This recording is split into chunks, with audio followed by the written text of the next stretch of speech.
کہتا ہے وَجَعَلَ بَيْنَكُمْ مَوَدَّةً وَرَحْمَةً، بیوی شوہر سے محبت کرے، شوہر بیوی سے محبت کرے، بیوی شوہر پر مہربان ہو، شوہر بیوی پر مہربان، جھگڑے نہیں ہو۔ افسوس ہے اللہ کے نبی کی سنت کا جنازہ نکالا تھا۔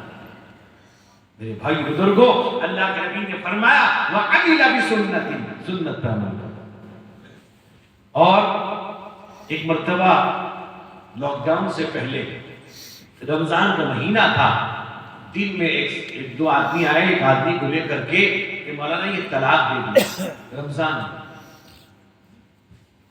بڑا دکھ لگا کیا مطلب یہ کہ ایک ایمان والا بھئی گناہ کس سے نہیں ہوتے، کون دودھ کا دلہا لایا، لیکن جان بوجھ کر اعلانیہ طور پہ کروا، کہا کہ طلاق دیا، میں نے بیان دیا اس کا، میں نے کہا اللہ کے بندے تمہارے بچے ہیں، تم کو شرم آنی چاہیے، تم کل قیامت کے دن اپنے بچے کو کیا جواب دو گے؟ تمہیں ذرا بھی ڈر نہیں آیا؟ پھر رمضان کے مہینے میں بیوی کو طلاق دے دیا۔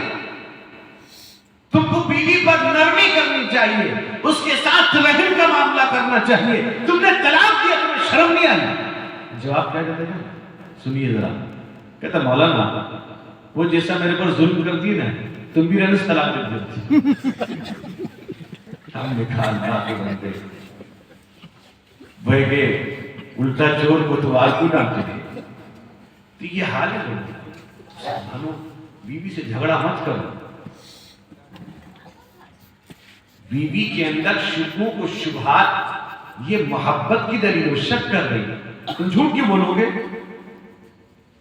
بعض لوگ، اب تو فون کا زمانہ آگے، جھوٹ بڑھ گیا، جھوٹ بہت زیادہ ہو گیا۔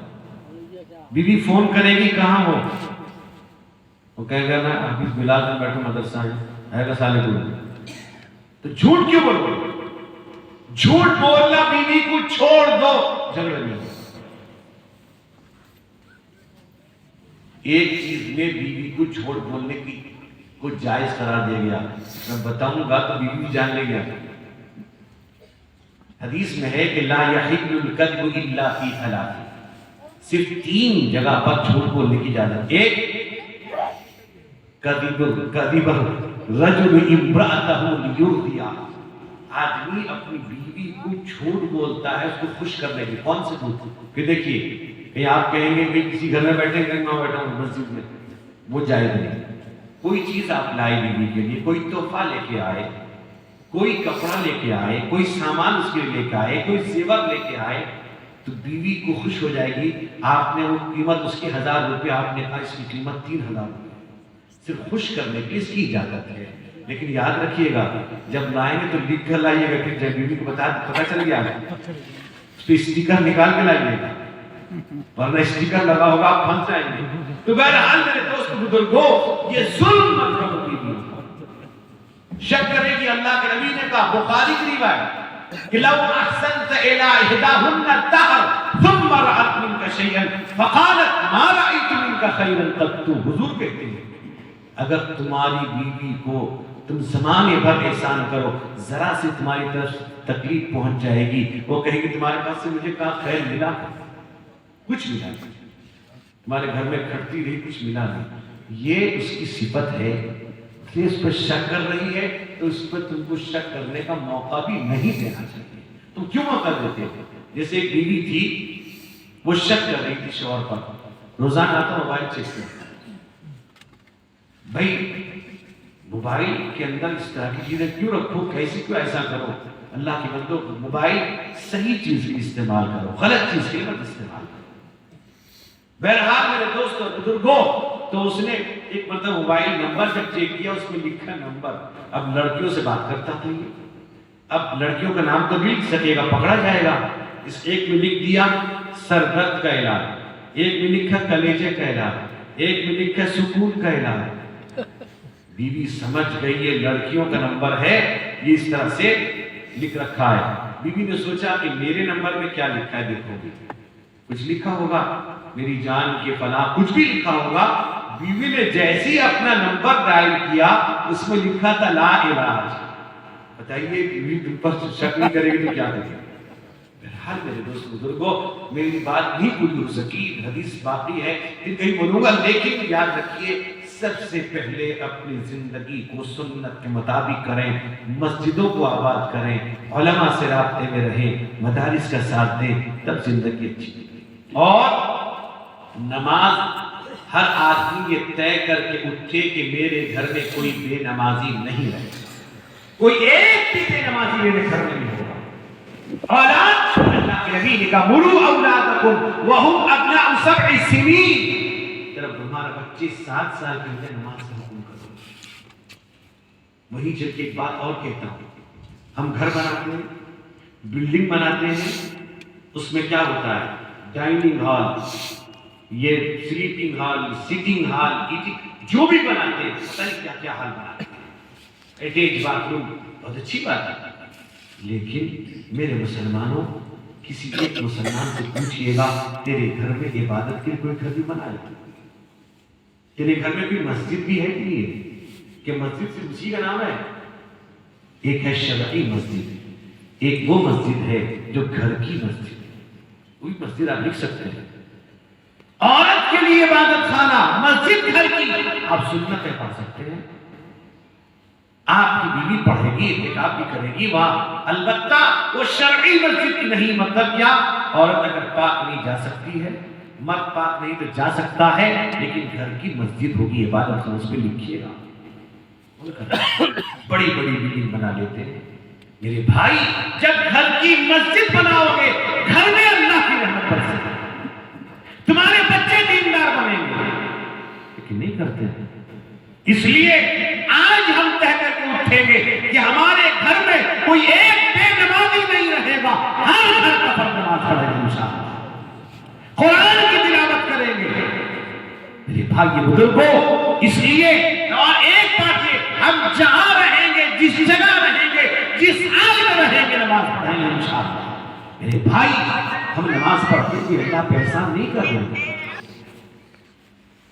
ہم نماز پڑھ لیتے ہیں، اس اللہ کا احسان ہے اتنے گناہ پر جھکا دیتا ہے اپنے در کو۔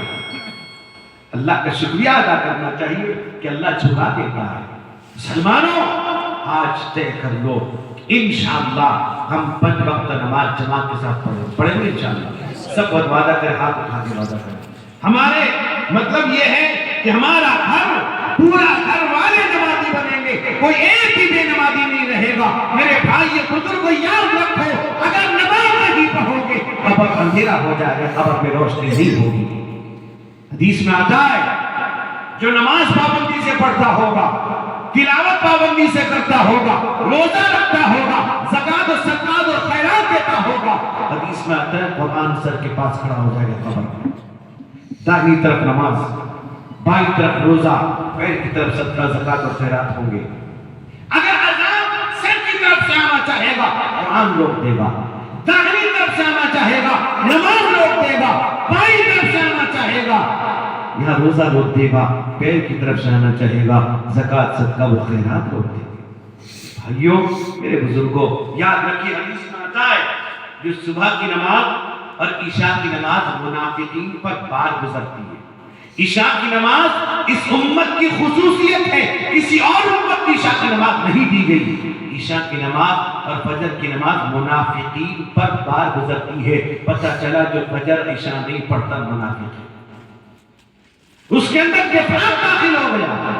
فجر کی نماز عشاء کی نماز جماعت سے پڑھو گے، پوری رات عبادت کا ثواب اللہ عطا کر دے گا۔ اور یاد رکھو ایک بات، جنت میں سب سے بڑی نعمت دیدار خداوندی ہے، اللہ کا دیدار ہے۔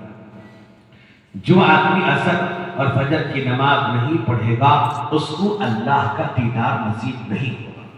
میرے بھائیوں، اگر دنیا و آخرت کی کامیابی چاہتے ہو آ جاؤ فجر کی نماز پڑھو، گھروں میں برکت چاہتے ہو فجر کی نماز پڑھو، اولاد کو فرما بردار بنانا چاہتے ہو فجر کی نماز پڑھو، بیوی کو فرما بردار بنانا چاہتے ہو فجر کی نماز پڑھو، کمائی کے اندر برکت چاہتے ہو فجر کی نماز پڑھو، حلال روزی چاہتے ہو فجر کی نماز ادا کرو، دنیا میں ما فیہا سے بہتر ہے۔ اگر اللہ کی حفاظت میں جانا چاہتے چاہتے ہو؟ اللہ کے نبی فرماتے ہو اللہ کے ذمے میں ہو جاتا ہے فجر کی نماز پڑھتا ہے، من صلی الفجر فهو فی ذمۃ اللہ۔ بھائی میرے بزرگوں، اس لیے آج عہد کریں، ہم نماز پڑھیں گے انشاءاللہ۔ میں بھی عہد کروں، آپ بھی عہد کریں، کوئی بھی عشاء پڑھیے، اللہ سے مانگیے ہے پروردگار آپ نے مجھ کو گنہگار کی عشاء کی نماز پڑھا دی ہے، فجر بھی پڑھا دیجیے، فجر کی نماز پڑھنے کی توفیق عطا کر دیجیے۔ میرے بھائی آنکھ کھل جائے، آپ سے کہتا ہوں دعوے کے ساتھ دعا کر کے سوئیے بستر پر، اے اللہ مجھے فجر کی نماز پڑھنے کی توفیق عطا فرما دیجیے۔ اور رب اتنا کرم کرنے والا، رحم کرنے والا ہے، بیدار کر دے گا۔ ہم کیسے مسلمان، ہم کیسے مسلمان، دنیا کی ہمیں فکر ہے عقبا کا نہیں دھیان۔ ہم کیسے مسلمان، ہم کیسے مسلمان، دنیا کی خرافات میں مسرور ہوئے ہیں۔